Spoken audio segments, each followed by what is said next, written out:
Estamos começando mais nosso primeiro webinar, webinar temático, né? Eu sou Isabela, coordenadora de projetos do CECIP, que é aqui do Centro de Criação de Imagem Popular, e estou responsável... Opa, espera aí só um minutinho, deu um probleminha aqui. Desculpe, gente. Então, bom dia de novo, sejam muito bem-vindas e bem-vindas. Estamos começando o nosso primeiro webinar temático com as cidades ingressantes de 2021. Bom, desde o nosso último encontro para cá, nós fizemos aí as reuniões iniciais com as 11 cidades para entender melhor, né, quais os desafios, as potencialidades aí de cada uma. E eu não sei vocês, mas do lado de cá nós ficamos animadíssimas com os caminhos que começaram aí a se desenhar. Foi Benevides com a proposta de criação de um bosquinho lá com a lente da primeira infância, Alcinópolis com a Praça da Primeira Infância, Paragominas com projeto intersetorial ao longo do Rio, Alfenas com evento municipal para integrar lá toda a agenda Urban 95, Mogi com um projeto ousado de incluir a agenda Urban 95 na requalificação de Jundiapeba, e muito mais por aí. Então, só para colocar todo mundo na mesma página, esse espaço aqui dos webinars temáticos que a gente vai ter uma vez por mês, né? A gente vai trazendo conteúdos importantes sobre os eixos do Urban 95, mas também experiências inspiradoras e ferramentas de apoio para vocês. Então, ele é apenas uma das partes aí que compõe o cardápio de ações que a gente está trazendo. Muito trabalho acontece aí nesse meio tempo entre webinars. A gente mandou, não sei se todo mundo viu a provocação que a gente fez lá sobre para vocês pensarem num espaço, né, que vocês levariam um visitante, uma visitante de até 6 anos de idade aí na cidade de vocês. Um monte de gente mandou. Que bom que vocês participaram. Essa provocação é mesmo para a gente começar a pensar, né, o que tem nas nossas cidades, que espaços são esses, né? Quando a gente pensa essas cidades, a gente pensa o lugar da criança só no parquinho, só na escola, como que é a mobilidade dessas crianças, dessas famílias. Enfim, vamos fazer um álbumzinho de fotos e depois a gente vai compartilhando com vocês. Bom, então, nesse momento, a maioria das cidades, né, com a maioria das cidades, nós já começamos a preparar, já estamos começando a preparar um diagnóstico da situação da infância e das ações táticas, que são aquelas que já estão acontecendo ou previstas para acontecer, e nós vamos apoiar aí, trazendo esse olhar Urban 95. E hoje nós vamos falar especificamente sobre esse olhar, né? Cidades e infâncias, a influência do território no desenvolvimento infantil. Então, a gente está aqui com a presença da Cláudia Vidigal, que vocês já conhecem. A Cláudia é psicóloga e representante da Fundação Bernard Wanger no Brasil. E temos também a Úrsula Troncoso, que é arquiteta e urbanista e consultora da Urban 95. Nós vamos ter um primeiro momento aí com a duração mais ou menos de uns 40 minutos, onde a gente vai ouvir a Cláudia e a Úrsula, e depois a gente vai fazer uma atividade em grupos. E aí, em seguida, a gente fala um pouquinho sobre a política pública para a primeira infância municipal, já fazendo os encaminhamentos. Bom, no webinar lá de boas-vindas, a gente já falou um pouco sobre a primeira infância, por que ela é tão importante. Então, a Cláudia agora ela vai retomar um pouco esse tema, pontuando alguns motivos para que todas as cidades coloquem a primeira infância no centro de suas agendas. Então, Cláudia, é com você.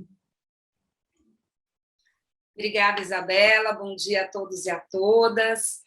Gente, eu vou fazer 2 convites. O primeiro é para quem ainda não colocou lá no seu WhatsApp, o seu espaço que a Isabela falou, coloque, porque acho que é muito legal a gente começar a realmente ver as cidades e ver as pessoas, né? Uma rede, ela é feita de pessoas, mais do que instituições, mais do que cidades, ela é feita de pessoas.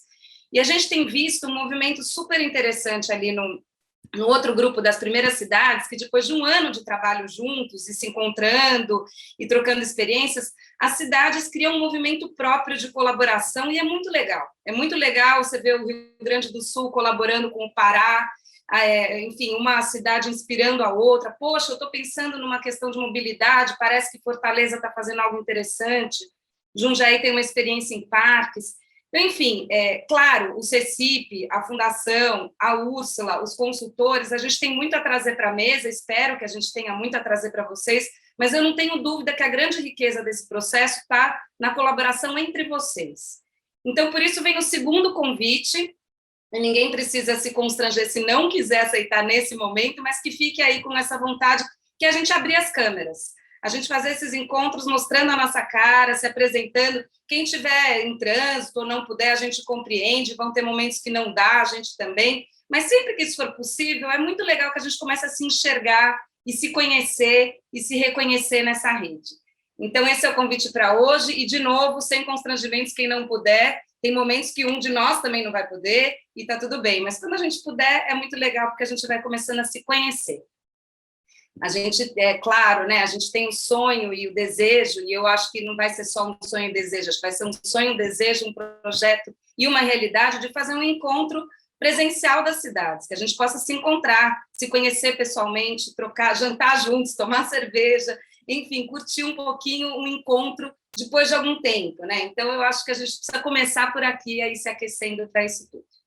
Bom, a Fundação Bernardo Anguira, acho que quase todos vocês já participaram de algum encontro comigo, mas para quem não conhece, só rapidamente, é uma fundação holandesa que investe em primeira infância já há mais de 50 anos no mundo todo e está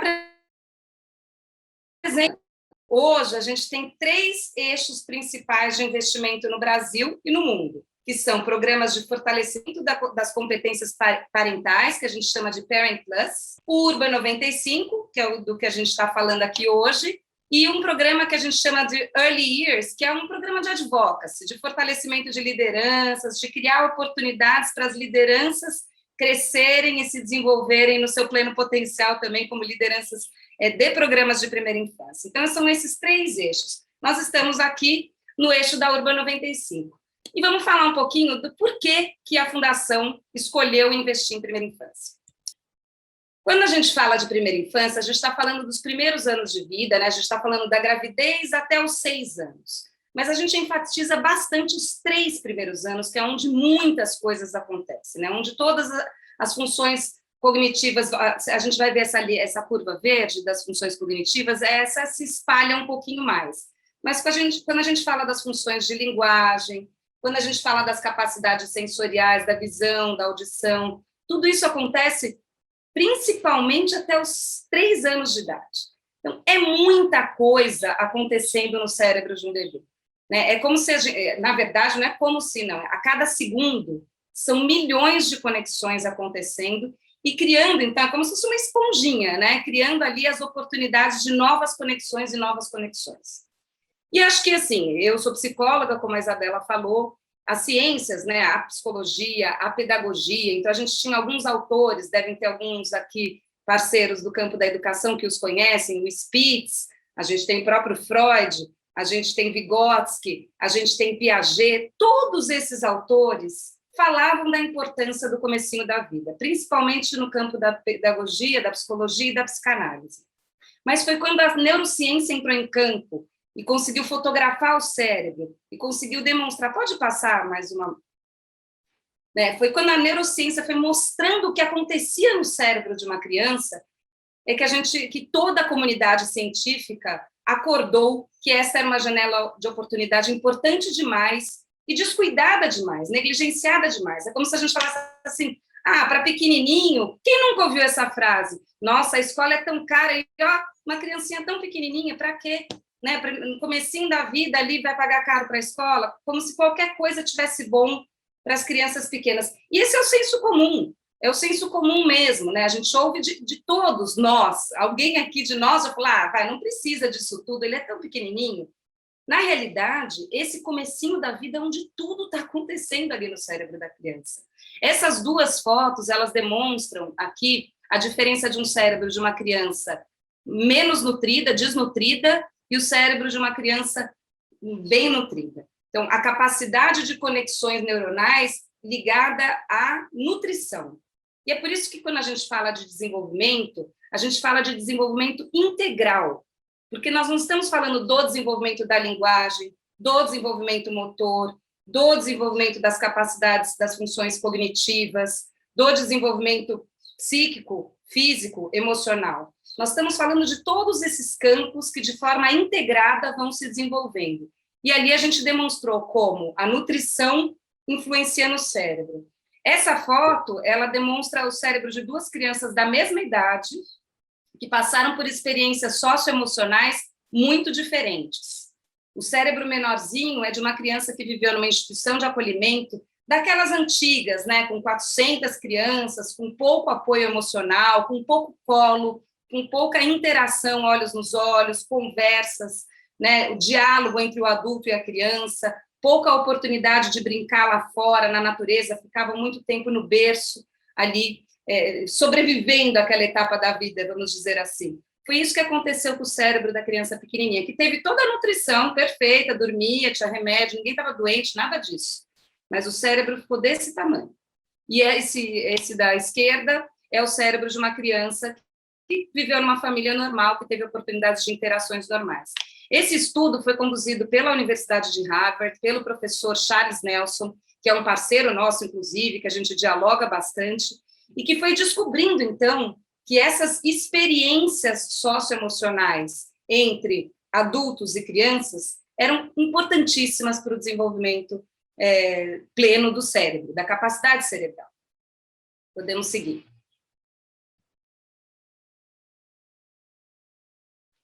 E aí, aqui, a gente tem, então, uma outra figura que demonstra o que acontece no cérebro de um recém-nascido.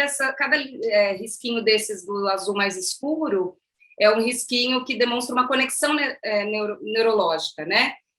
Vejam a diferença do recém-nascido para 2 anos, o que acontece. E aí, vejam dos 2 anos para o adulto. Ou seja, a estrutura das conexões cerebrais, muitas delas estão acontecendo nesses primeiros 2 anos de vida. Depois, dali para frente, elas continuam acontecendo, o cérebro continua se moldando, e é óbvio, nós não queremos ser fatalistas de dizer, bom, o que aconteceu até os 2 anos vai marcar a vida da criança de forma irreversível para o resto da vida. Não. É sempre reversível, é sempre possível avançarmos, e é sempre possível que o cérebro é plástico, ele tem uma capacidade de se remoldar, né, ao longo da vida, muitas vezes. Mas, sim, é uma grande oportunidade de fazer a coisa bem feita, de criar uma estrutura capaz de depois absorver todas as outras ofertas de oportunidades e de relacionamentos que essa criança vai conviver. Então, que vai poder viver. Isso, e aí a gente teve, assim, para coroar, né, a importância da primeira infância, o argumento da economia, né, que investir nos primeiros anos de vida, por diversos estudos econômicos, e a gente vai citar o mais importante deles, mas diversos estudos econômicos foram demonstrando que investir nos primeiros anos de vida traz o retorno mais alto, mais duradouro e mais eficiente do que em qualquer outro momento da vida. E aí o James Heckman, que é um prêmio Nobel de Economia, né, ele ganhou o prêmio em 2000, ele fez alguns estudos sobre a primeira infância depois do prêmio Nobel e demonstrou um retorno sobre o investimento de 7% a 10% ao ano, com base no aumento da escolaridade. Ou seja, programas de primeira infância mudam a capacidade de uma criança de permanecer na escola, no ensino médio. Ela muda o rendimento de uma pessoa depois na vida adulta. Ela muda a capacidade de ter bons relacionamentos lá na vida adulta de novo. Isso também foram vários estudos. Teve um estudo na Jamaica, muito famoso, que demonstrou que programas de visitação domiciliar, como o Criança Feliz, ele tinha uma capacidade de gerar mudanças na vida adulta, e aí foi um grupo controle, um estudo muito bem controlado, aqueles estudos randomizados de longo prazo, que demonstrou resultados depois na vida adulta de um programa de primeira infância. Então, o James Heckman, o que todo mundo fala, assim, como que ficou, né? O jargão ficou, cada dólar investido, 7 voltam para a sociedade. Não tem nenhum outro investimento social que tem tamanho retorno. E, por fim, podemos seguir, e, por fim, por que investir no começo da vida? Investir no começo da vida evita o surgimento de grandes desigualdades, por exemplo, o número de palavras faladas. Se as crianças elas chegam na escola com um vocabulário muito abaixo, muito diferente uma da outra, a tendência é que esse gap, essa diferença entre o que fala melhor, que já tem um vocabulário mais rico, o que fala ainda pouquinho, com o vocabulário ainda muito empobrecido, essa curva tem uma tendência a se manter. É difícil aproximar essa curva depois na vida escolar. Ou seja, é muito importante que as crianças cheguem à escola com uma aptidão para aprender que vem de antes, que vem do comecinho da vida, da amamentação, do olho no olho, da possibilidade da mãe e do pai, dos cuidadores conversarem com a criança, irem nomeando o mundo. Mas nem toda a sociedade brasileira e nem do mundo entendem a importância disso. Nem toda a sociedade está convencida de que conversar com a criança é importante, que contar histórias para as crianças é importante, que ler para as crianças é importantíssimo, cantar com elas e para elas é importantíssimo. Tudo isso que se faz no primeiro e no segundo ano de vida criam como se fosse um terreno fértil para tudo que vem depois. E é por isso que é muito importante investir nesse começo da vida e que a gente está aqui hoje juntos pensando quais são as estratégias que a gente gostaria de avançar. Não pode manter ali mais um pouquinho? Só voltando ali um pouquinho, que eu acho que tem uma coisa importante aqui que eu queria falar, é que as crianças mais pobres são as que mais se beneficiam dos programas sociais, principalmente na primeira infância. A Unicef fez um estudo que demonstrou o dobro do aproveitamento, né? É como se uma criança muito pobre ela se beneficiasse 2 vezes mais que uma criança rica de um programa de primeira infância. Ou seja, nós precisamos nos comprometer com programas para a primeira infância, mas ainda mais, precisamos nos comprometer com encontrar as crianças mais vulneráveis, que são as que mais precisam do nosso apoio, e de programas que possam apoiar as famílias que já estão vulneráveis a evitar que se comece a vida de um jeito ainda mais vulnerável, que a gente consiga ter um bom começo para todos. Podemos seguir. Aqui eu acho que a gente entra no argumento do direito da criança, lembrando que o Brasil ele é uma referência nesse tema, né? Lá em 1959 houve a Declaração Universal dos Direitos da Criança da ONU, então a criança começa a ser enxergada como sujeito de direitos. Nós não vamos falar muito disso aqui nesse momento, mas é importante ter essa visão da linha do tempo, que em 1988 o Brasil faz a Constituição Federal, aprova o artigo 227, onde a gente diz que a gente precisa assegurar com prioridade absoluta os direitos da criança e do adolescente. É a única vez na Constituição que essas duas palavras estão juntas, prioridade absoluta os direitos da criança e do adolescente. E acho que foi um artigo super importante, né, de ser aprovado, porque ele foi construído também pelas crianças que participaram, que foram ao Congresso, que mostraram suas caras e que disseram, a gente precisa que nos enxerguem, né?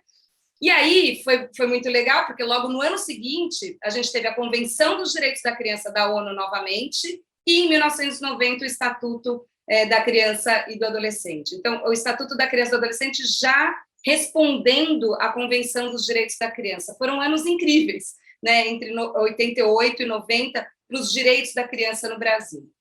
E aí, continuou-se aí uma série de avanços na implementação do ECA, que a gente segue com desafios ainda até hoje. É por isso que a gente foi criando planos, porque nós tínhamos uma legislação muito bem feitinha, muito boa, que é o Estatuto da Criança e do Adolescente, temos, mas a gente não implementou. A gente implementou parcialmente o Estatuto da Criança e do Adolescente, e aí o Brasil foi construindo uma série de planos, plano de enfrentamento à violência contra a criança, plano de enfrentamento ao trabalho infantil. São planos importantes, Plano Nacional do Direito à Convivência Familiar e Comunitária, para evitar a institucionalização das crianças. E aí, em 2016, com o Marco Legal da Primeira Infância, o ECA foi aprimorado. O Estatuto da Criança e do Adolescente ele é aprimorado, colocando alguns novos artigos, ou transformando alguns deles, para um olhar mais específico para a primeira infância. A gente entendeu que o ECA ainda não tinha abarcado todas as demandas que a primeira infância trazia, né, coisas que eram importantes de serem enfrentadas e cuidadas também na política nacional. E aí, o que acontece? Acontece que, para implementar o Marco Legal da Primeira Infância, também é necessário um plano nacional. O Brasil tem o seu plano nacional de primeira infância, que orienta os planos municipais. Na verdade, o Plano Nacional ele aconteceu até antes do Marco Legal da Primeira Infância, então ele foi adaptado agora, porque a gente já sabia, né, tinha uma sociedade civil muito ativo, organizações da sociedade civil se organizando e pensando juntas o que a gente quer nacionalmente para a primeira infância. A sociedade civil construiu esse plano, aprovou no Conselho Nacional dos Direitos da Criança e do Adolescente, e depois é que foi aprovado o Marco Legal da Primeira Infância. No ano passado, a Fundação Bernardo Van Lier, em parceria com a Rede Nacional da Primeira Infância, enfim, muitos atores, acho que um projeto de muitas mãos, a Van Lier apenas apoiou, pôde fazer a adequação do Plano Nacional ao Marco Legal da Primeira Infância. E por que eu estou falando isso tudo? Porque o Plano Nacional, gente, ele é o nosso grande norte. Ele diz com clareza para onde a gente tem que ir. E é a partir dele que a gente constrói os planos municipais. Então, se um dos nossos projetos principais aqui é a construção do plano municipal, ou o aprimoramento do plano municipal, ou a implementação do plano municipal, a gente tem que ver se ele está alinhado com o plano nacional, o que do plano nacional não está contemplado ali, a gente quer que se contemple, porque aí a gente vai alinhando todas as políticas e avançando na direção certa. Então, eu acho que essa era a parte que eu queria trazer. Eu queria dizer que, na minha experiência pessoal, né, eu trabalho há 25 anos promovendo e defendendo os direitos de crianças e adolescentes em muitas frentes, e é um grande orgulho pensar nessas 10, 11 cidades que chegam para nós, para a gente poder implementar essa política juntas. Então, vocês contem com todo o meu comprometimento, a minha paixão e um pouquinho do meu conhecimento técnico também para apoiá-los nesse processo. Passo agora a palavra, então, para a Úrsula. Posso passar direto, Isabela? Posso já fazer a transição? Então, eu vou passar a palavra para a Úrsula, porque assim eu tenho a oportunidade de apresentá-la também. Nessa caminhada aqui no Brasil, né, para pensar como é que cidades se comprometem mais com a agenda da primeira infância, como é que a gente convida e apoia gestores públicos e equipes das cidades nessa agenda da primeira infância. A gente conheceu a Úrsula nessa jornada. A Úrsula é arquiteta, urbanista, já apaixonada por esse tema também, de crianças e cidades, e cada vez mais uma grande parceira da Urban 95, não só como consultora em diversas cidades, como Caruaru, trabalhou um pouco em Niterói, Campinas, Pelotas, principalmente agora Caruaru, Pelotas e Campinas, né, Úrsula?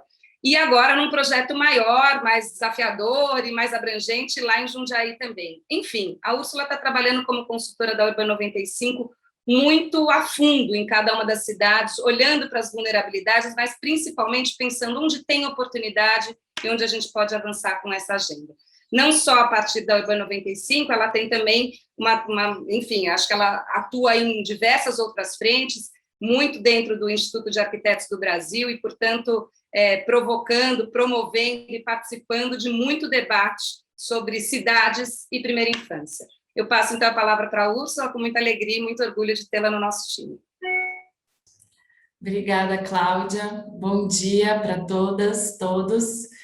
É isso aí, a gente está fazendo, então, a corrente dos apaixonados aqui pela primeira infância, e eu posso dizer, completamente apaixonada também pelas cidades e como resolvê-las, né, e essas problemáticas todas que a cidade nos traz, mas também toda a beleza. Eu vou compartilhar justamente com vocês isso um pouco hoje, né? Por que a gente fala de cidade quando a gente fala de primeira infância, por que a gente precisa falar. Para isso eu vou compartilhar com vocês aqui uma apresentaçãozinha. Me digam se todos estão vendo já. Sim. Ótimo. Então é isso, assim, eu acho que eu trago um pouco esse tema, porque às vezes se a gente não trabalha diretamente com isso, né, somos da assistência social, da saúde, da educação, a gente entende um pouquinho menos a importância da cidade para a primeira infância. Então, eu trago aqui um pouco esses argumentos, explicando, primeiro, quais são os problemas que as cidades podem trazer e também quais são as soluções. Então, a gente vai andar um pouco aqui com esses conceitos. Essa parte é a parte mais difícil, que a gente vai falar sobre os problemas, né? Então, é um raio-x muito, muito rápido, assim, da infância hoje no Brasil, né? Então, a gente está falando de uma grande maioria das crianças, mais de 80% das crianças no Brasil vivem em cidades. Então, a gente está dizendo, a gente sabe, a gente tem esse dado, que as crianças no Brasil são, na sua maioria, crianças urbanas. Outra coisa que a gente sabe também, vindo pessoas que estão aqui de cada um de uma parte do Brasil, a gente sabe que as cidades não são todas iguais, né? A gente tem muitas diferenças entre as cidades no Brasil inteiro. As infâncias são diversas infâncias, mas elas geralmente estão nas cidades espalhadas pelo país. Uma outra coisa muito difícil é que, se a gente pensa nessa maioria dessas crianças urbanas, 2 a cada 5 delas vivem na pobreza ou na extrema pobreza. Isso é um dado muito duro e é uma realidade bem recente que a gente teve alguma piora, inclusive, nesses dados nos últimos anos. Eu acho que a questão da pandemia não ajudou e trouxe uma realidade muito dura para essas crianças pequenas. E, além disso, isso já é um dado que fala sobre o mundo, mas é uma pesquisa que o Brasil fez parte também, de que a gente passa, né, as crianças passam menos de 1 hora por dia ao ar livre, em vários lugares do mundo, mas o Brasil também fez parte dessa pesquisa. Uma pesquisa de um recorte menor, mas é um dado que também salta aos nossos olhos e que chama atenção. Esse raio-x rápido para a gente entender. Então, essas crianças são crianças urbanas, elas estão numa situação de vulnerabilidade muito ruim, e a gente está com um problema de poder oferecer espaços bons de qualidade ao ar livre para elas se desenvolverem.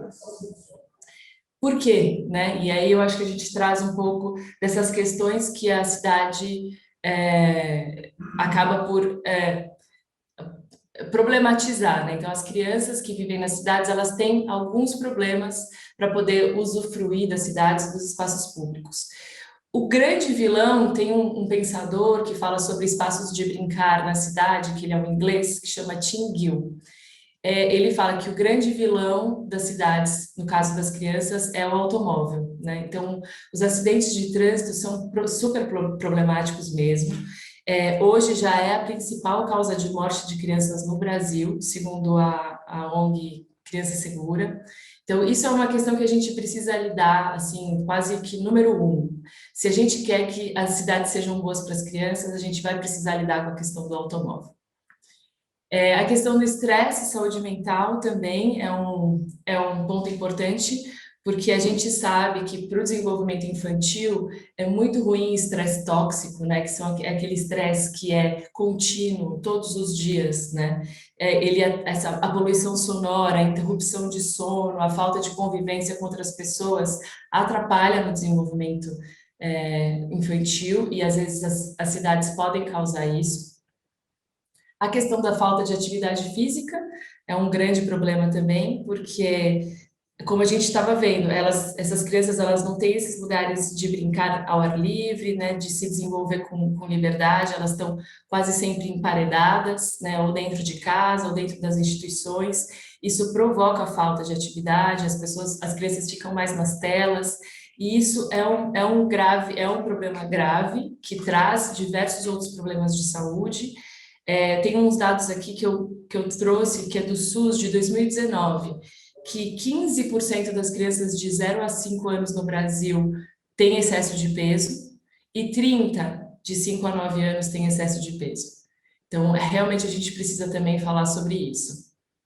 E uma outra questão super importante, quando a gente fala sobre a questão de como as cidades estão afetando as nossas crianças, a gente precisa falar sobre a poluição do ar. É um tema que cada vez mais a Fundação Bernardo Manier e outras instituições parceiras vão trazer para a gente lidar com isso e descobrir como a gente pode resolver. Mas um dado da OMS, por exemplo, diz que hoje 93% das crianças urbanas no mundo são afetadas pela questão da poluição do ar. Então, assim, não tem mais como a gente parar de fingir que não está vendo isso, né? As crianças de fato estão adoecendo, elas de fato podem morrer por questões de complicação da poluição do ar, doenças respiratórias. Então, a gente vai precisar também tratar sobre isso quando a gente fala sobre as nossas cidades. Essa aqui é uma imagem que mostra quantas vezes a gente respira por minuto, né? Num adulto, a gente respira entre 12 e 18 vezes por minuto, enquanto as crianças, e principalmente os recém-nascidos, podem respirar até 60 vezes por minuto. O que significa que eles respiram em volume de ar proporcionar ao seu corpo muito mais que um adulto. Então, para a criança é muito, de fato, afeta ainda mais do que um adulto a questão da poluição do ar.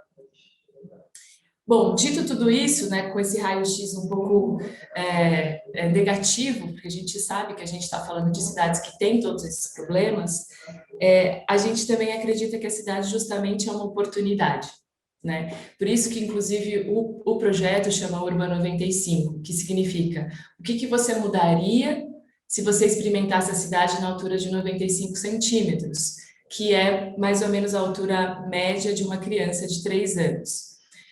Partindo da ideia de que, claro, a gente entende que uma cidade boa para uma criança é uma cidade boa para todo mundo. Portanto, claro, quais são esses conceitos, né? A gente está querendo que essa cidade seja boa para a criança, porque a gente sabe que se desde o começo da vida dessa criança ela tem boas oportunidades, ou oportunidades iguais, a gente consegue vencer essa barreira da questão da desigualdade social, né? É mais fácil quando a gente cuida delas desde o começo. E a questão da sustentabilidade também. Então, hoje que a gente já não pode mais falar sobre cidade sem pensar em questões de sustentabilidade, né? Acabou de sair um novo relatório falando sobre a questão das mudanças climáticas, e eu acredito, e acredito que muita gente aqui também acredita que cuidar da nossa primeira infância e criar cidades mais sustentáveis e comunidades mais sustentáveis é um caminho essencial para a gente lidar com as questões de sustentabilidade do mundo, né? Principalmente do Brasil, mas do mundo. Então, pensar que quando a gente está cuidando dessa primeira infância, a gente está diretamente conversando e lidando com alguns dos objetivos de desenvolvimento sustentável que foi desenvolvido pela ONU, que é um objetivo de diversos países. Então, como fazer isso, né? Então, eu acho que como que a gente olha para essa cidade a partir desse olhar da infância e da primeira infância. Então, primeiro de tudo, eu acho que entender a cidade como um lugar de interação, né? Isso é um princípio básico do projeto do Urban 95. Então, entender que a cidade é um lugar que propicia essas interações e ligações de afeto da criança com outras crianças, com o seu cuidador, com os outros cuidadores, com as outras famílias.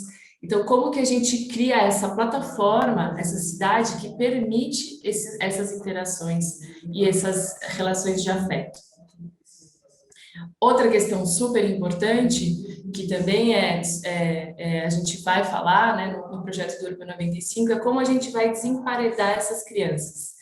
Como que a gente faz com que a criança tenha de fato direito à cidade, de estar na cidade, mas também a Cláudia geralmente fala, a gente também tem direito às crianças, né? Então, elas têm direito de estar na cidade e experimentar os espaços públicos, como as pessoas e a cidade têm direito de que as crianças existam e sejam vistas, né? Então, a gente quer tornar essa infância visível. E aí, como que a gente faz isso um pouco para entender dessa escala da criança e como que a gente vai se distanciando? Então, é muito importante a gente entender que a criança, ela vai tendo esses lugares de desenvolvimento, né? Então, primeiro, mais pertinho, ela tá lá na casa dela, como que é essa casa, como que é esse ambiente.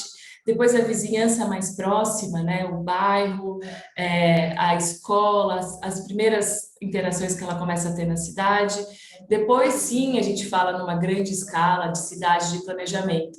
Mas é muito importante a gente lembrar dessas diversas escalas, porque não adianta a gente falar só sobre grandes planos, plano diretor, quando a gente fala de criança pequena. A gente precisa pensar em todas essas esferas, as partes próximas à habitação dessa criança, como que ela vai da casa até a escola.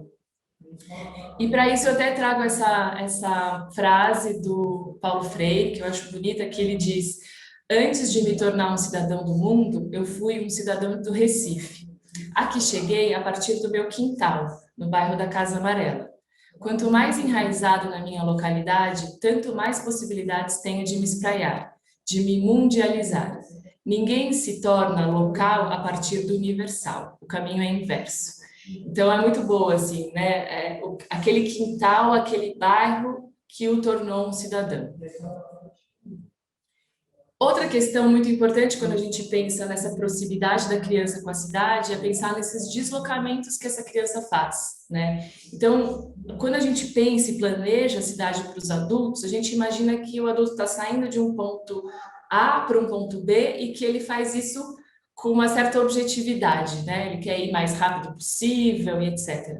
Para a criança, as coisas não são assim. A gente precisa entender que os deslocamentos da infância, elas não são objetivos, né? A criança não sai do ponto A para o ponto B com uma objetividade terrível. Ela nem sabe, na verdade, muitas vezes, qual é o ponto B, onde ela vai chegar. O que importa para ela é o caminho, né? Ela está sendo afetada o tempo inteiro por esse caminho, e isso é o que está criando o imaginário dela. Então, ela está se deslocando por esse espaço e interagindo com esse espaço o tempo inteiro. Então, como é esse espaço é muito importante, porque isso está afetando ela o tempo inteiro nesse deslocamento. Como que a gente começa, né? Então, a gente pode entender que essa cidade está afetando a criança, que a cidade é uma oportunidade para a gente lidar com alguns problemas que a gente enfrenta no desenvolvimento infantil, e como que a gente começa, né? Eu acho que esses são alguns dos temas que com certeza a gente vai precisar lidar. Então, a questão das velocidades, né, do automóvel particular, a gente precisa de zonas calmas para que as crianças possam existir na rua, né? A questão das travessias seguras, das calçadas seguras, dar prioridade do transporte público sobre o transporte individual e planejar isso bem, os lugares lúdicos para brincar, para aprender, parques, parquinhos, né, proximidade com a natureza e espaços verdes no dia a dia dessa criança, não só uma vez por mês, não só no fim de semana, né, não só os grandes parques que podem e devem existir, mas como que essa criança no seu dia a dia tem contato com a natureza também. E a questão das ciclovias também é super importante, porque sempre as mobilidades ativas são melhores tanto para a sustentabilidade quanto para uma cidade melhor para as crianças. E como que a gente planeja, né? Como que a gente entende a cidade a partir do Projeto Urbano 95? Eu acho que tem esses 4 grandes eixos que a gente vai precisar compreender e lidar de maneira paralela, né? Então, o eixo da mobilidade, que é como que uma criança sai de um lugar e chega no outro, né? Então, como que ela sai de casa e chega na escola? O que acontece com essa mãe que vai com uma criança no colo e uma criança pequena na mão, levar essa criança na escola? Como que ela se desloca? É fácil, é difícil? O que acontece? Tem calçada, tem travessia? O que tem no caminho? Tem sombra? Esses deslocamentos do dia a dia dessa criança pequena, os próprios espaços públicos, né? Então, como são as ruas, como são as calçadas, como são as praças, como são os parquinhos, eles existem nesse bairro? Então, pensar um pouco sobre isso. A questão dos serviços em si, né? Então, como é essa creche, como é esse posto de saúde, como que ele recebe essas crianças? É super importante entender também os dados que estão conectados aos serviços e os dados no geral, né? Então, essa base, a gente ter uma base de dados para trabalhar. Então, aonde moram mais crianças nessa faixa etária? Onde estão as creches? E a gente pensa nessa distribuição. Aonde na cidade está faltando esse ou aquele serviço. Então, a gente conseguir ter, de fato, dados confiáveis para servirem de plataforma para a gente trabalhar o planejamento urbano. Aqui, agora, eu vou entrar numa parte e mostrar alguns exemplos de coisas que a gente já fez, né? Então, isso daqui é um projeto que a gente desenvolveu em Aracaju. A ideia era desenvolver praças que pudessem também abarcar a primeira infância. Então, a gente fez uma escuta com as mães nessa vizinhança. A gente trabalhou principalmente em 2 bairros de Aracaju, e desenvolvendo algumas praças e pensando como que a gente inclui as famílias nesses espaços públicos. Aí eu vou mostrar para vocês um exemplo, porque eu acho que é importante a gente entender como que a gente pensa esses espaços públicos quando a gente vai pensar neles para a primeira infância e para as famílias. Então, a ideia, claro, sempre foi unir um pouco os serviços públicos com os espaços públicos. e fazer disso uma grande centralidade. Né? Então, nisso a gente serve não só as mães com carrinhos de bebê, com bebê no colo, mas também os idosos, as pessoas com cadeiras de roda, dificuldade de locomoção. Então, garantir essa locomoção tranquila é importante. Depois a gente vai conectando tudo isso com grafismo interativo, porque o caminho tem que ser divertido, é aquilo que a gente estava falando, né? A criança, ela não tem essa objetividade, então o caminho precisa ser lúdico, interativo, gostoso de caminhar. E depois, sim, a gente vai pensar nos equipamentos que podem servir essa primeira infância. Eu mostro isso e falo isso para a gente pensar que a gente sempre está falando de diversos layers, né? A gente não está falando só da gangorra do brinquedo. A gente precisa fazer com que as famílias consigam chegar nesse lugar, a gente precisa fazer com que esse caminho seja um caminho bom e divertido, e aí sim a gente fala dos equipamentos e dos brinquedos que devem servir a todos, né? A todas as idades, do 0 aos 100 anos, mas não devemos esquecer de servir de fato as crianças também de 0 a 6 anos, né? Isso aqui é um modelo de como que ficaria essa praça modelo, que também serve e abarca a primeira infância.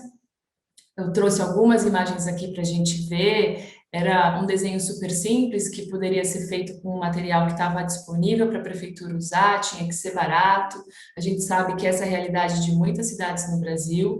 Então, a gente foi buscar o máximo possível materiais naturais e compor com o que eles tinham à disposição. E aí, essa ideia de que a gente não pode esquecer justamente dessa janela etária do 0 aos 6 anos. Então, como que a gente pensa equipamentos que podem servir a esses pequenininhos, né? E tentar, de fato, ter certeza que desde os pequenininhos até os 6 anos a gente está pensando nesses equipamentos. E aí, aqui são alguns exemplos de coisas que a gente desenhou. Elas são equipamentos baixinhos, da escala da criança, né? Isso aqui são algumas referências. Então, de fato, são equipamentos diferentes do que a gente está acostumado a ver, do que às vezes a gente tem já no nosso município como padrão, porque eles, de fato, precisam estar na altura da criança pequena, eles precisam desenvolver coisas que as crianças pequenas estão desenvolvendo, né? Às vezes, o engatinhar, o se levantar, quando a gente está aprendendo a andar. E também esses elementos naturais, muito pequenos e próximos à criança, são muito importantes nesse momento, nessa fase de desenvolvimento, né? Então, isso aqui são alguns exemplos do que a gente fez e umas referências. E aqui, esse é um outro case que eu vou trazer para vocês, que a gente está desenvolvendo em Jundiaí, mas que a gente fez já algumas partes, que é o plano de bairro, né? Então, como que a gente faz um plano de bairro? Nessa questão foi um bairro em Jundiaí, partindo do entendimento da primeira infância, né? Então, a primeira das coisas que a gente fez, inclusive com a nossa parceria aqui já com o CICIP, é justamente escutar as crianças. Então, a gente integrou elas nesse movimento de escuta e elas fizeram parte do desenvolvimento do plano de bairro. E como que a gente fez isso? Desenvolvendo uma atividade que as escolas passaram para essas crianças, né? As escolas de educação infantil que tinham nesse bairro. As crianças, nessa atividade, elas falavam um pouco sobre esse movimento casa-escola, esse caminho, e elas fizeram desenhos, elas fizeram áudios, elas fizeram vídeos falando sobre isso. Tudo isso a gente fez aqui nesse contexto de pandemia, então a gente não pôde estar com as crianças, então elas mandavam isso pelo WhatsApp, etc. Mas foi muito divertido porque a gente conseguiu, de fato, escutá-las e entender quais eram as grandes questões para elas nesse caminho, principalmente casa-escola. Esse é um desenho do Samuel, ele tem 6 anos, e eu trouxe ele aqui para a gente ver, porque tem essa indignação dele com esse carro, né? Então, ele fica indignado, assim, porque mostra como estão os carros, a via do carro, né? E ali onde ele domina, e aí também na calçada está o carro. E, de fato, isso acontece nesse bairro de Jundiaí, mas isso acontece em diversos bairros, em diversas cidades do Brasil, que os carros não contentes com a sua via, que já domina quase todo o espaço público, ainda estacionam na calçada e impedem que as pessoas passem, né? Aqui é esse desenho do William, ele tem 7 anos, e eu trouxe porque tem essa coisa dessa divisão espacial que eu gosto muito, né? Então, aqui já é mais um desejo, né? Um desejo do William. O que que ele faz? Ele pega essa folha, né, de papel, ele divide ela em três e fala assim, ó, um terço para os carros tá bom, gente, então tá ok. Ainda coloca um guarda ali para organizar esse negócio, para não ficar essa bagunça. E o resto deixa para as pessoas, para as crianças e para as árvores, né? Então ele organiza um pouco, dando uma proporção melhor entre pessoas e carros aqui nessa folha. A gente, obviamente, também escutou os pais, os cuidadores, né? Quando a gente está falando sobre primeira infância, a gente não está falando só das crianças sozinhas, a gente está falando de quem cuida dessas crianças, os educadores, os cuidadores, a família. Então, eles responderam a um questionário completo. Aqui eu trouxe só algumas informações. Então, era sobre essa questão do ir a pé, né? Que acho que era uma das questões mais difíceis e mais graves que estavam acontecendo ali nesse bairro, né? A gente vai a pé, a gente quer ir a pé, mas é muito difícil ir a pé. E quais eram as dificuldades? Bom, a pior de todas era a questão das calçadas ruins e da acessibilidade. Aqui nessa imagem a gente vê por quê, né? Aqui ó, a gente tem uma calçada completamente inacessível e as pessoas andando na rua dividindo o espaço com o carro, né? Isso é uma imagem que a gente vê em muitas cidades, em muitos bairros do Brasil. Então, a questão da falta de sombra também era uma questão importantíssima nesse bairro, um lugar quente, com poucas árvores, né?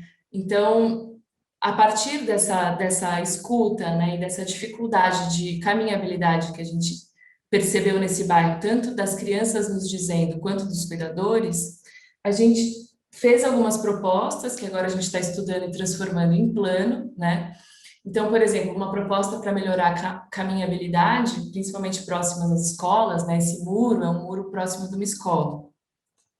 Então, de novo, a gente lançou mão dessa calçada na via, né, enquanto que é uma solução que a gente pode fazer de uma maneira mais rápida, enquanto a gente não tem todo um planejamento de drenagem e refacção daquela área toda da cidade, a gente pode garantir que uma parte seja destinada aos pedestres, transformar essa zona em zonas seguras, né, com velocidades reduzidas, travessias na frente das escolas e dos serviços públicos.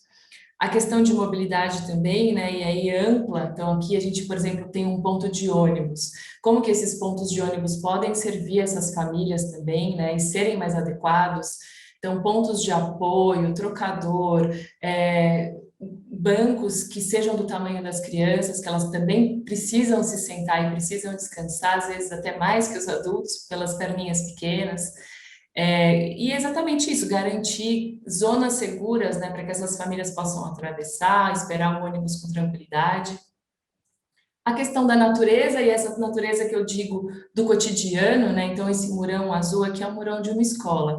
Aqui a gente tem uma oportunidade de natureza nessa ilha, só que a gente não consegue chegar, porque tem uma avenida de um lado e uma avenida do outro. Isso também é uma questão que nos traz aquele problema da questão da poluição do ar e poluição sonora, né? Então, a nossa proposta é, não, espera, vamos organizar então esse trânsito, a gente deixa ele acontecer desse outro lado, mas aqui a gente protege as crianças, isso vira uma rua local, a gente aumenta essa parte de verde e a gente tem uma pracinha que serve essa escola, e aqui nesse caso são 2 escolas e mais um centro esportivo, e essas famílias têm um lugar onde esperar os seus filhos, essas crianças têm um lugar onde ter contato com a natureza, né?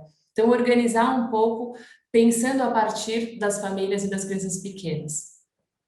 Aqui, já para finalizar, porque eu fiquei com vontade de trazer para vocês alguma coisa também já implementada, que também foi ali em Jundiaí. Esse é um projeto que foi desenvolvido pela Alma Hub, em parceria com o Projeto Urbano 95, que chama Pé de Infância. Eles criaram diversas coisas, é uma caixa de ferramenta, mas uma das coisas que tem nesse projeto é justamente algumas coisas que a gente pode colocar na cidade para dar essa visibilidade da criança na cidade e também tornar a cidade mais lúdica e mais brincante. Também ligada à questão de mobilidade, então a gente tem essas aplicações, por exemplo, nesse ponto de ônibus em Jundiaí, que ajuda, né, as famílias que estão ali esperando o ônibus. E esse projeto do Pé de Árvore é um projeto interessante porque ele veio justamente daquela escuta que a gente fez no bairro, e uma das coisas que importava era a sombra e a falta das árvores. Então, a partir daí, dessa escuta com as crianças e com os cuidadores, surgiu essa ideia também do Pé de Árvore, que é um plano de arborização desse bairro, levando em consideração a escuta das crianças e esse cuidado, né, da comunidade como um todo para essas vontades das crianças. É assim, eu encerro já minha fala para a gente seguir a conversa, e eu deixo vocês então com essa frase tão bonita do Francesco Tonucci, que é um italiano pedagogo que pensa sobre cidade e criança já há bastante tempo, que ele diz assim: os vagalumes, eles são considerados indicadores ambientais, né? Então, quando tem um lugar que deixa de ter vagalume, geralmente é porque tem contaminação nesse ambiente, né? Ele está poluído, seja por poluição do ar, seja por poluição de iluminação. E aí ele diz que a gente precisa considerar as crianças como os vagalumes das cidades. Então, é isso, assim, se uma cidade tem criança na rua, é uma cidade que está saudável. Se a cidade não tem criança na rua, quer dizer que ela está com problemas.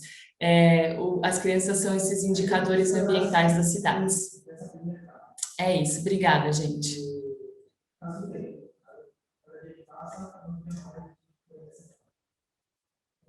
Acho que agora eu passo para Isabela, é isso?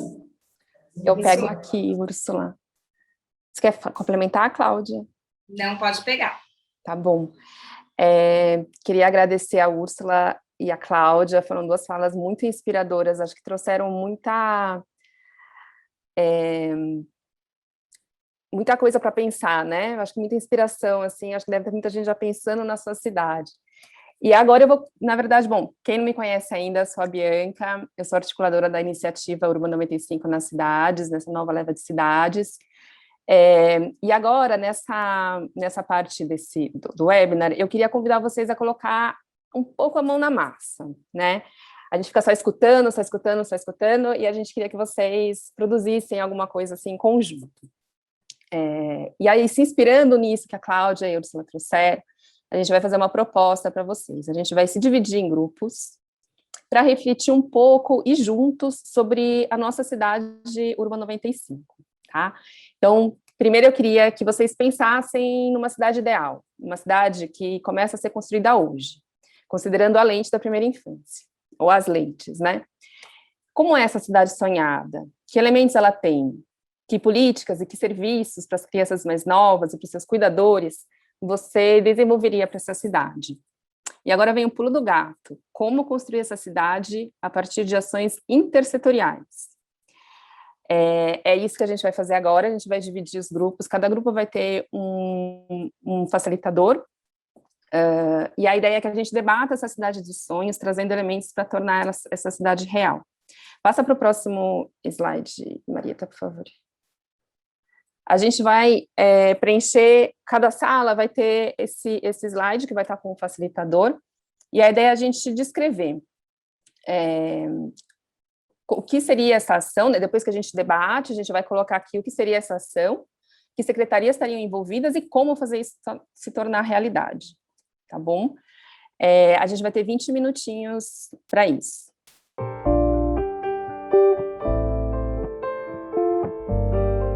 Bom, gente, que bom, né? Esse momentinho aí de trocas. É isso, eu tô vendo aqui as produções de vocês. Se a Cláudia puder falar um pouquinho rapidamente o que rolou no grupo dela e as facilitadoras também. Bom, no nosso grupo a gente teve várias cidades, Sobral, Alfenas, São José dos Campos, Paragominas, Benevides, está faltando mais uma. Me ajudem, equipe do meu grupo. Fomos todos? Enfim, surgiram várias ideias, acho que a apresentação da Úrsula também incrementou as ideias que já estavam à mesa, então eles foram elaborando a partir das ideias que ela trouxe. Acho que muitas ideias assim linkadas a caminhos da infância, caminhos verdes, mas sempre já ligadas a algo que já estava acontecendo na cidade. Então, tem cidade que já estava lá planejando um bosque, vamos adaptar esse bosque para que ele seja muito de primeira infância e com muitas intervenções nesse sentido. Paragominas, por exemplo, tem uma experiência relacionada à segurança, né, porque foi uma cidade muito violenta, e vem enfrentando essa questão da violência com coragem e com bons avanços, também começou a pensar como é que a gente faz esse link da primeira infância com a questão da segurança, ocupando a cidade, promovendo espaços mais seguros. São José dos Campos tem um projeto super interessante de alargamento de calçadas, para que essas calçadas possam ser espaços brincantes. Então, o caminho, ao invés de pensar em parques, em espaços separados, eles estão planejando ali iniciativas nas calçadas, sendo elas ampliadas. Acho que todas as cidades trouxeram boas ideias, uma já trouxe boas ideias que pudessem complementar as outras, e a gente foi pensando também na intersetorialidade, que em cada cidade vai se configurando a partir do seu próprio DNA e a partir da sua própria experiência. Foi muito bom poder conversar hoje. Obrigada, gente. Obrigada, Cláudia. Eu vou falar um pouquinho do meu grupo, foi muito bacana. A gente estava ali com Teresina, Cascavel e Benevides também. O bacana foi que acho que a fala da Úrsula foi muito inspiradora, e a gente estava com 2 pessoas de assistência, e a gente fez uma praça, então, que é algo de urbanismo, e tentando trazer coisas da assistência para essa praça. Então, acho que isso foi muito, muito rico, tentar pensar essa intersetorialidade, né? Como a gente faz essa junção de conhecimentos para um projeto, foi muito bom. Eu vou passar para as próximas, Fernanda, Marieta, Rafa. Eu posso pegar, então, que eu já estou de microfone aberto, hein? Então, eu fiquei num grupo, a gente conversou, tinha bastante gente no meu grupo, mas a gente trocou mais Alfenas, Mogi, Alcinópolis, e a nossa ideia foi um sonhão mesmo, a gente falou sobre um plano de bairro, então vieram ideias com integração de muitas secretarias, de planejamento urbano, verde, meio ambiente, assistência social, transporte, saúde, educação, subprefeitura. E a gente começou pensando no que fazer em como fazer antes do que fazer. Então, veio a escuta de criança para desenvolver esse plano de bairro, e aí a gente começou a pensar o que nossa criança pediria, né?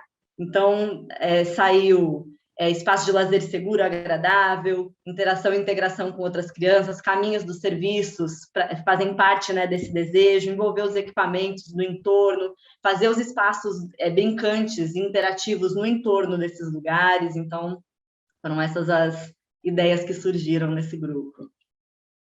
Eu passo, então, para a Fernanda. Tá, vou pegar. Bom, nosso grupo também, a gente falou um pouco ali do nosso sonho de cidade, seria garantir segurança, direito ao brincar, direitos básicos da criança, proteção, né? E aí a gente pensou numa ação que seria no caminho da escola, né? Pegar essa escola, a partir da escola, escola-bairro, essa relação, e fazer esse percurso, né, envolvendo a Secretaria de Educação, Urbanismo e Meio Ambiente, Trânsito e Transporte, Assistência Social, e também líderes comunitários e pais, né, e mães de estudantes, para que a gente pudesse fazer na escala do bairro esse percurso lúdico, né, colorido, com verde, na altura de 95 centímetros. Então, a gente foi bem um pouco nessa linha do caminho da escola. Aí, rapidinho, para não tomar muito tempo. Então, eu vou pegar. Obrigada aqui. Desculpa, Márcia. Nosso grupo estava com Alfenas, Sobral, Cascavel, Teresina e Alcinópolis, e a gente discutiu várias questões, foi falado até que a cidade ideal previne a violação de direitos, mas o tema que mais apareceu entre todas elas foi a questão da mobilidade, então a gente acabou focando nesse, de como a mobilidade não ser focada apenas no centro, onde já existe toda uma infraestrutura maior, e trazer essa mobilidade, essa acessibilidade para os espaços públicos, para os parques, para as escolas, para a cidade como um todo, focando então nessa micromobilidade e no transporte público, pensando esses pequenos trajetos e que a vida comunitária acontece nos bairros. Então, pensar de forma macro, apesar de pensar essa micromobilidade. Está aqui. No nosso grupo também tinham várias cidades, né? Se colocaram, a gente contou principalmente com Alfenas e São José. A gente pensou numa cidade dos sonhos que a gente tivesse a natureza presente, com segurança, com espaço lúdico, e que os pais pudessem dividir atividades com as mães, né? Que não fosse, o cuidar não fosse uma atividade só da mãe, mas que fosse uma atividade da mãe e do pai. As atividades, a gente pensou em duas coisas. Uma de fazer uma escuta, um diagnóstico, né, para a gente identificar qual realmente era a necessidade das crianças, né, envolvendo ali várias secretarias, como mobilidade, educação, segurança e esporte. E a outra foi fazer um projeto piloto, com um trajeto até a escola, onde mães e crianças pudessem ser percebidas nesses espaços, também envolvendo diversas secretarias. E para isso seria importante fazer um planejamento estratégico, com prazos e pessoas responsáveis, envolver todo mundo, né, desde do início, e fazer essa construção de forma coletiva e participativa. Ótimo, gente. Vou pegar aqui para encerrar. A gente está com falta um minuto para o nosso final do nosso webinar. Primeiro, eu queria agradecer a todos e a participação. Eu acho que a gente fez esse novo modelinho com os grupos, tá? Para a gente se conhecendo. Eu acho que é muito rico a gente se conhecer e conhecer as outras cidades. E eu queria... Na verdade, assim, a gente tem essas nossas cidades avançando. A gente queria que vocês olhassem naquele tabuleiro que a gente mandou para vocês. A gente já tem cidades conquistando algumas coisas, e aí eu quero dar parabéns para Alcinópolis, que já tem o Comitê de Primeira Infância montado e decretado pelo prefeito já no diário. Tem gente já avançando aí no tabuleiro. E sobre esses webinars, a gente se encontra, todo mundo aqui, uma vez por mês. E entre um webinar e outro, a gente trabalha com as diferentes equipes de cada cidade, né, de acordo com as demandas que vão surgindo. Conforme a gente trabalha com vocês e as demandas surgem, os projetos avançam, a gente vai incorporando um pouco do que vai acontecendo nos conteúdos desses webinars que acontecem todos os meses. Para a gente fazer esse webinar eficiente, bacana para todo mundo, a gente queria passar para vocês, a gente vai passar no link de cada cidade, uma pequena avaliação, é bem rapidinho, assim, vai durar 2 minutinhos, que é para vocês darem um retorno para a gente de como foi esse webinar e como a gente vai fazer os próximos, é isso. Alguém quer fazer uma fala de finalização, Cláudia, Isabela, ou vamos... Não, eu queria só lembrar que o nosso próximo encontro é um encontro global. O nosso próximo encontro é na rede Urban 95 Global, vai haver tradução para o português do evento global, são 4 encontros, obviamente que nem todos podem participar de todos os encontros, mas eu queria, cada cidade já indicou os seus participantes, a Bia fez esse processo, mas eu queria convidar todos que estão aqui, que se interessarem pelo tema de qualidade do ar, a se inscreverem e participarem do Urban Convening Global, que acontece focado em qualidade do ar, agora no comecinho de setembro.